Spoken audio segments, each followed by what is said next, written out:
A U.S. official says that the Belgian explosions have all the hallmarks of ISIS, and the attacks expose weaknesses in airport and subway security worldwide. CBS News senior security contributor Michael Morell joins us once again. He's a former CIA deputy director. Good morning, Michael. I know you know this scenario very well. What concerns you most, and what are the questions that U.S. officials are asking at this hour? Gail, the big picture here is that ISIS has a large and sophisticated terrorist network in Europe that has not been degraded, that has not been unraveled. I think that's the key issue here.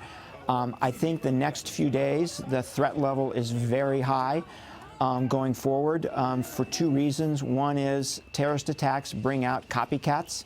So you got to worry about lone wolves thinking now is the time to move, whether that's in Europe or the United States.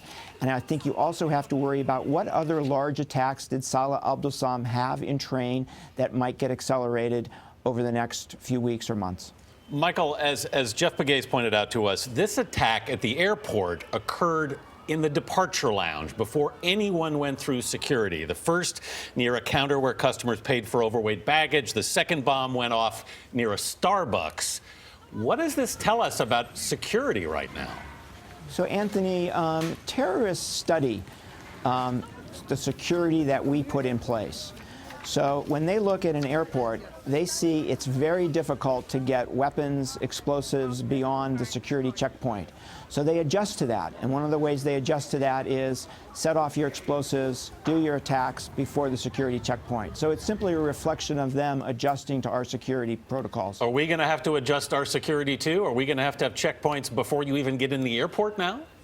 Absolutely. We're going to have to adjust to what they're doing. I know, wow. Michael, how frightening is this? Because before you used to think, okay, if I get through security, I get on the plane, I'm okay. Now you're saying we're going to have to worry before we even get on the plane when you're checking in. Gail, that's absolutely right. And one of the things, last point that concerns me here is U.S. officials are saying there's no threat here. What they mean is no specific credible threat.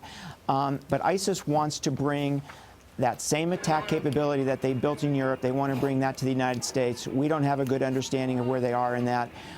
We need more information on that. We need to worry about that. Michael, we just heard Elizabeth Palmer report that LaRouche, who is the bomb maker, is believed to have traveled with Abdeslam across Europe together using these high-quality forged documents. What do we know about this bomb maker? What's the nightmare scenario?